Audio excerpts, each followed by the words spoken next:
ನಮಸ್ಕಾರ ವೀಕ್ಷಕರೇ, ಈಗ ತಾನೇ ಬಂದಂತ ಸುದ್ದಿ. ರಾಜ್ಯದ ಗೃಹಲಕ್ಷ್ಮಿಯರಿಗೆ ಗುಡ್ ನ್ಯೂಸ್. ಹೌದು ವೀಕ್ಷಕರೇ, ಗೃಹಲಕ್ಷ್ಮಿ ಯೋಜನೆಯ 32ನೇ ಕಂತಿನ ಹಣ ನಿಮ್ಮ ಖಾತೆಗೆ ಜಮಾ. ಮತ್ತು ಕರ್ನಾಟಕದಲ್ಲಿ ಹೊಸ ರೇಷನ್ ಕಾರ್ಡ್ಗೆ ನಿಮ್ಮ ಮೊಬೈಲ್ನಲ್ಲೇ ಅರ್ಜಿ ಸಲ್ಲಿಸಬಹುದು. ಹಾಗಾದ್ರೆ ಯಾವ ಯಾವ ಹಂತಗಳನ್ನು ಪ್ರಕ್ರಿಯೆಯಲ್ಲಿ ಅನುಸರಿಸಬೇಕೆಂಬ ಮಾಹಿತಿ ವೀಕ್ಷಕರೇ, ರಾಜ್ಯದ ಜನತೆಯ ಗಮನಕ್ಕೆ. ವೋಟರ್ ಲಿಸ್ಟ್ನಲ್ಲಿ ನಿಮ್ಮ ಹೆಸರು ಡಿಲೀಟ್ ಆಗಿದೆಯಾ? ಹಾಗಾದ್ರೆ ಮೊಬೈಲ್ನಲ್ಲೇ ಚೆಕ್ ಮಾಡಿಕೊಳ್ಳಿ. ಮತ್ತು ಗೃಹ ಜ್ಯೋತಿ ಯೋಜನೆ ಬಗ್ಗೆ ಹೊಸ ಬಿಗ್ ಅಪ್ಡೇಟ್ ಅನ್ನು ಬಂದಿದೆ, ಅದ್ರ ಬಗ್ಗೆ ಸಹ ತಿಳಿದುಕೊಳ್ಳೋಣ. LPG ಗ್ಯಾಸ್ ಬಳಕೆದಾರರಿಗೆ ಹೊಸ ರೂಲ್ಸ್. ಹಾಗಾದ್ರೆ ಗ್ರಾಹಕರು ಯಾವ ಒಂದು ನಿಯಮವನ್ನು ಪಾಲಿಸಬೇಕೆಂಬ ಮಾಹಿತಿ ವೀಕ್ಷಕರೇ, ಈ ಎಲ್ಲ ಮಾಹಿತಿಗಳ ವಿವರಗಳನ್ನು ತಿಳಿಯೋ ಮುನ್ನ ತಾವು ನಮ್ಮ ಚಾನೆಲ್ಗೆ ಮೊದಲು ಬಾರಿ ಭೇಟಿ ನೀಡ್ತಾ ಇದ್ರೆ ದಯವಿಟ್ಟು ಸಬ್ಸ್ಕ್ರೈಬ್ ಮಾಡಿ, ಪಕ್ಕದಲ್ಲಿರುವಂತಹ ಬೆಲ್ ಅನ್ನು ಒತ್ತಿ ಹಾಗೂ ಲೈಕ್ ಮಾಡಿ. ಈ ಎಲ್ಲ ಮಾಹಿತಿಗಳ ವಿವರಗಳನ್ನು ತಿಳಿಯಬೇಕಾದ್ರೆ ದಯವಿಟ್ಟು ತಾವು ಸ್ಕಿಪ್ ಮಾಡದೆ ಈ ವಿಡಿಯೋವನ್ನು ಪೂರ್ತಿಯಾಗಿ ನೋಡಿ.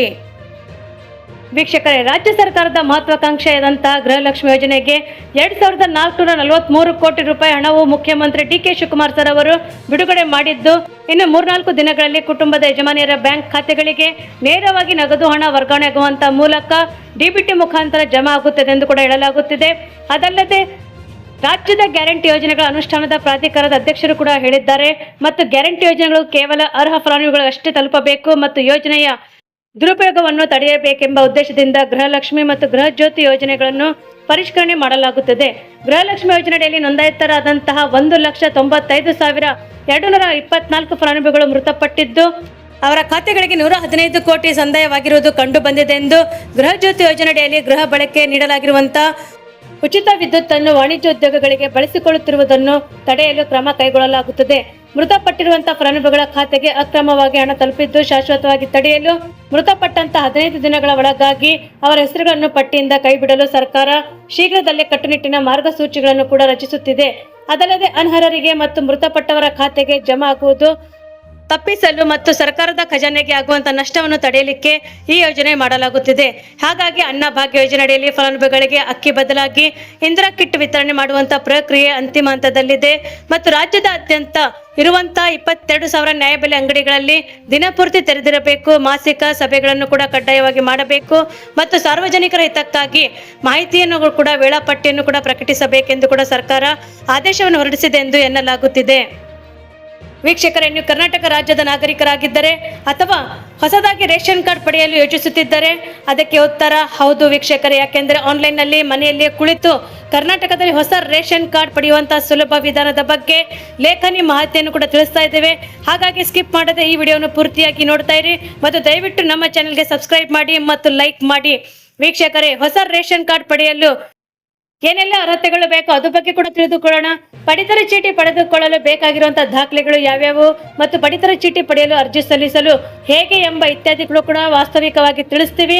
ಹೀಗಾಗಿ ಕರ್ನಾಟಕದಲ್ಲಿ ಕೆಲವರು ತಮ್ಮ ಪಡಿತರ ಚೀಟಿಯನ್ನು ಕ್ಯಾನ್ಸಲ್ ಆಗಿದೆ ಎಂದು ಕೂಡ ತಿಳಿದುಕೊಂಡಿದ್ದಾರೆ ಮತ್ತು ಅದನ್ನು ಹೇಗೆ ಪಡೆದುಕೊಳ್ಳಬೇಕು ಕೂಡ ವಿಚಾರ ಮಾಡ್ತಾ ಇದ್ದಾರೆ.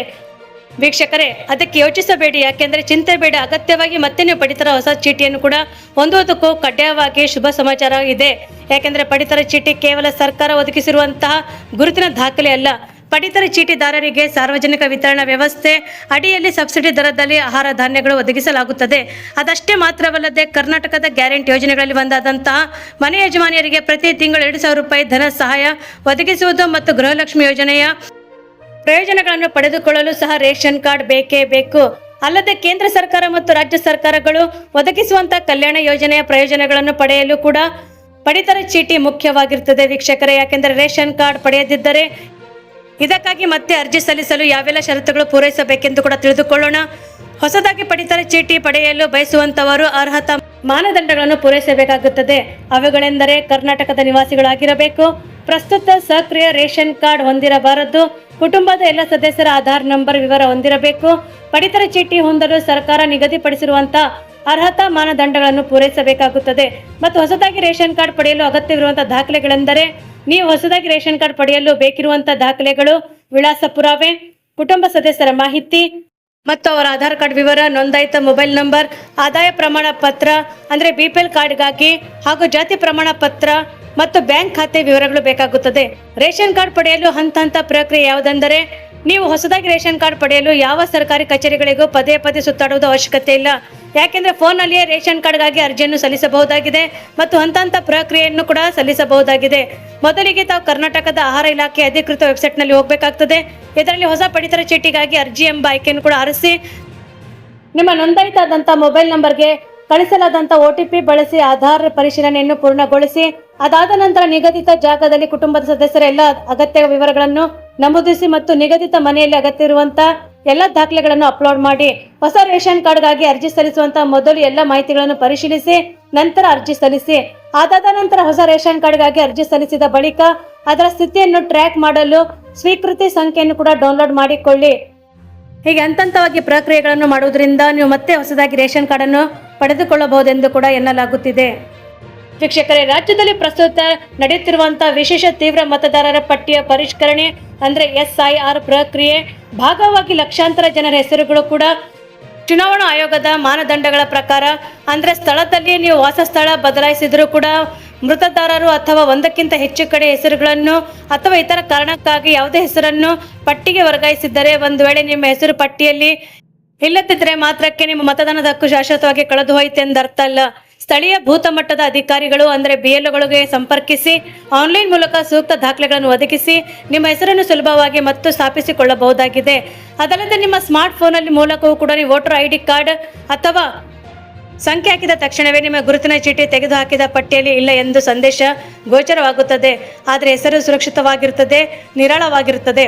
ಅದಲ್ಲದೆ ನೀವು ಕೇವಲ ರದ್ದಾದಂಥ ಕೈಬಿಡಲಾದಂಥ ಹೆಸರುಗಳನ್ನು ಮಾತ್ರ ತೋರಿಸುತ್ತದೆ. ಸಂಪೂರ್ಣ ಚಾಲ್ತಿಯಲ್ಲಿರುವಂಥ ಅಧಿಕೃತ ಪಟ್ಟಿಯಲ್ಲಿ ಪರಿಶೀಲಿಸಲು ಚುನಾವಣಾ ಆಯೋಗ ಅಧಿಕೃತ ವೆಬ್ಸೈಟ್ ಕೂಡ ಸೂಕ್ತವಾಗಿ ಬಳಸಬಹುದಾಗಿದೆ.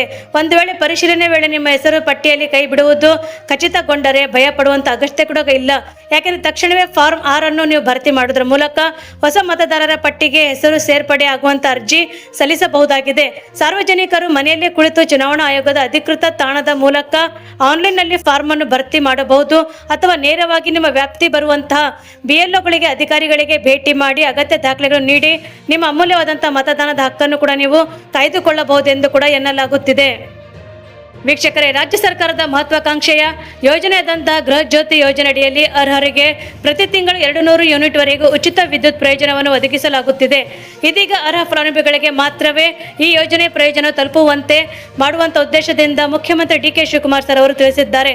ಅದಲ್ಲದೆ ಸರ್ಕಾರ ಗೃಹ ಜ್ಯೋತಿ ಯೋಜನೆಯ ಫಲಾನುಭವಿಗಳ ಪಟ್ಟಿಯನ್ನು ಕೂಡ ಪರಿಶೀಲಿಸುತ್ತಿದೆ ಮತ್ತು ಗೃಹ ಜ್ಯೋತಿ ಯೋಜನೆ ಬಗ್ಗೆ ನಿಮಗೇನಾದರೂ ಡೌಟ್ ಇದ್ದರೆ ಬೆಸ್ಕಾಂ ಅದಕ್ಕೂ ಸಹ ಪರಿಹಾರ ನೀಡುತ್ತದೆ ಎಂದು ಕೂಡ ಹೇಳಲಾಗುತ್ತದೆ. ಅದಲ್ಲದೆ ಗೃಹ ಜ್ಯೋತಿ ಯೋಜನೆಯಡಿಯಲ್ಲಿ ಅರ್ಹ ಫಲಾನುಭವಿಗಳನ್ನು ಗುರುತಿಸಿ ಸೌಲಭ್ಯವನ್ನು ಮುಂದುವರಿಸಲು ಬೆಸ್ಕಾಂ ಮೀಟರ್ ರೀಡರ್ಸ್ಗಳಿಗೆ ನಿಮ್ಮ ಮನೆಗೆ ಬಾಗಿಲಿಗೆ ಬಂದು ಅಗತ್ಯ ದಾಖಲೆಗಳನ್ನು ಪಡೆದು ಅರ್ಜಿ ಭರ್ತಿ ಮಾಡಿ ಸಲ್ಲಿಸಲು ಸಹಕರಿಸುತ್ತಿದ್ದಾರೆ. ಅದಲ್ಲದೆ ಗೃಹ ಜ್ಯೋತಿ ಯೋಜನೆಯಡಿಯಲ್ಲಿ ಪರಿಶೀಲನೆ ಫಲಾನುಭವಿಗಳು ಕೂಡ ತಮ್ಮ Aadhaar card, voter ID, ration card ಮತ್ತು ಪ್ಯಾನ್ ಕಾರ್ಡ್ ಹಾಗೂ ಪಾಸ್ಪೋರ್ಟ್ ಸೈಜ್ ಅಳತೆಯ ಭಾವಚಿತ್ರವನ್ನು ಬಾಡಿಗೆದಾರರಿದ್ದಲ್ಲಿ ಅವರ ಬಾಡಿಗೆ ಕರಾರು ಪತ್ರದಂತಹ ದಾಖಲೆಗಳನ್ನು ಕೂಡ ಒದಗಿಸಬೇಕಾಗುತ್ತದೆ. ಗೃಹ ಜ್ಯೋತಿ ಯೋಜನೆಯಡಿಯಲ್ಲಿ ಪರಿಶೀಲನೆ ಮಾಡುವುದರ ಜೊತೆಗೆ ಬೆಸ್ಕಾಂ ಮೀಟರ್ ರೀಡರ್ಗಳೇ ನಿಮ್ಮ ದಾಖಲೆಗಳನ್ನು ಪರಿಶೀಲಿಸಿ ಅವುಗಳನ್ನು ಮೊಬೈಲ್ ಅಪ್ಲಿಕೇಶನ್ ಅಲ್ಲಿ ದಾಖಲಿಸಿ ಗೃಹ ಜ್ಯೋತಿ ಯೋಜನೆಗೆ ಅರ್ಜಿ ಸಲ್ಲಿಸಲು ನೆರವಾಗುತ್ತಿದ್ದಾರೆ. ಅದಲ್ಲದೆ ನಿಮಗೇನಾದರೂ ಸಂಬಂಧಪಟ್ಟಂತ ಅನುಮಾನಗಳಿದ್ದರೆ ಬೆಸ್ಕಾಂ ಇದಕ್ಕೂ ಸಹ ಪರಿಹಾರವನ್ನು ನೀಡಿದೆ ಎಂದು ಕೂಡ ಎನ್ನಲಾಗುತ್ತಿದೆ.